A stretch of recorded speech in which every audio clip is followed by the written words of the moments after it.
11ই মে আইপিএলের এ মৌসুমে নিজের শেষ ম্যাচটি খেলেন ফিন সল্ট। পাকিস্তানের বিপক্ষে 22 মে থেকে শুরু টি-20 সিরিজ খেলতে এরপর দেশে ফিরে যান এই ইংলিশ উইকেটকিপার ব্যাটসম্যান। সল্টের জায়গায় খেলার কথা রহমতুল্লাহ গুরবাজের, তবে প্লে অফের আগে গুরবাজ মাঠেই নামতে পারলেন না। শুধু গুরবাজ কেন, 11ই মে মুম্বাই ইন্ডিয়ান্সের বিপক্ষে ওই ম্যাচের পর থেকে মাঠে নামার সুযোগই হয়নি কলকাতার। 13ই মে আহমেদাবাদে গুজরাট টাইটান্সের বিপক্ষে ম্যাচটি ভেসে যায় বৃষ্টির কারণে। সে ম্যাচে টসই হতে পারেনি। অবশ্য ওই ম্যাচ পরিত্যক্ত হয়ে যাওয়ার পর শীর্ষ দুইয়ে থেকে লিগ পর্ব শেষ করা নিশ্চিত হয় কলকাতায়। গতকাল গুয়াহাটিতে রাজস্থান রয়্যালসের বিপক্ষে ম্যাচটি আগামীকাল প্রথম কোয়ালিফায়ারের আগে হওয়ার কথা ছিল গা গরমের। সে ম্যাচও ভেসে গেছে বৃষ্টিতে। পার্থক্য শুধু একটাই, এবার টস হয়েছিল, তবে এবারও একটি বলও মাঠে গড়াতে পারেনি। ফলে আগামীকাল সানরাইজার্স হায়দ্রাবাদের বিপক্ষে কলকাতা খেলতে নামবে 10 দিনের দীর্ঘ বিরতির পর। জাতীয় দলের সিরিজে খেলতে আইপিএল ছেড়ে গেছেন কলকাতার ওপেনার ফিল সল্ট। আইপিএলের যা সূচি তাতে এমন বিরতি বেশ লম্বাই। তার ওপর সল্ট চলে যাওয়ায় তাদের দলের কম্বিনেশনটাও একটু যাচাই করে দেখার সুযোগ হয়েছিল। শেষ পর্যন্ত শীর্ষে থেকেই লিগ পর্ব শেষ করা কলকাতা।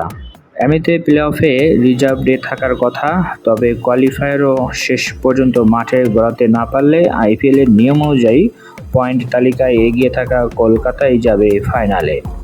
এরপরও সল্টের শূন্যস্থান পূরণের চ্যালেঞ্জ কলকাতার থাকছেই। এই মৌসুমের আগে হয়ে যাওয়া নিলামে কোনো দল সল্টকে নেয়নি। জেসন রয় নিজেকে সরিয়ে নেয় কলকাতা তাকে দলে ভিড়িয়েছিল। সুনীল নারায়ণের সঙ্গে সল্টের উদ্বোধনী জুটি এরপর হয়ে ওঠে কলকাতার সাফল্যের অন্যতম অংশ। 12 ইনিংস একসঙ্গে খেলে দুজন যোগ করেন মোট 559 রান। 46.58 গড়ে যে জুটি ওভার প্রতি তোলেন 12.46 রান। সল্ট নিজে 12 ইনিংসে 182 স্ট্রাইক রেটে করেন 435 রান। জাতীয় দলের সিরিজ থাকলেও আইপিএলে থাকছেন রাজস্থানের রোবম্যান পাওয়েল। হায়দ্রাবাদের বিধ্বংসী ব্যাটিং লাইন আপের জবাব দিতে নারায়ণ সল্টের উদ্বোধনী জুটি গুরুত্বপূর্ণ ছিল কলকাতার।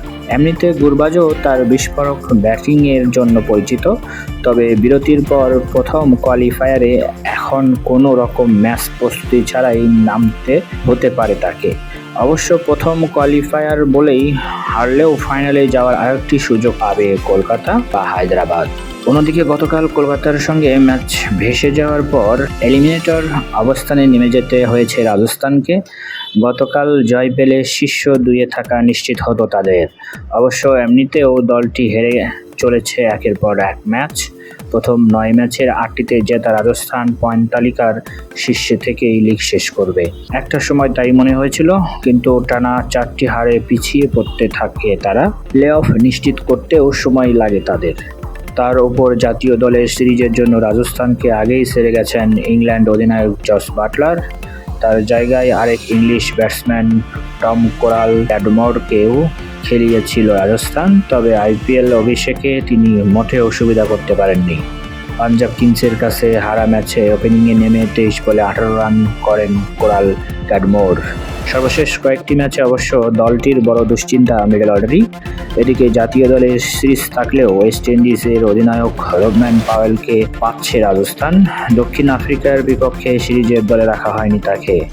ধন্যবাদ সবাইকে। আমাদের ভিডিওগুলো ভালো লাগলে অবশ্যই চ্যানেলটি সাবস্ক্রাইব করে আমাদের পাশেই থাকবেন।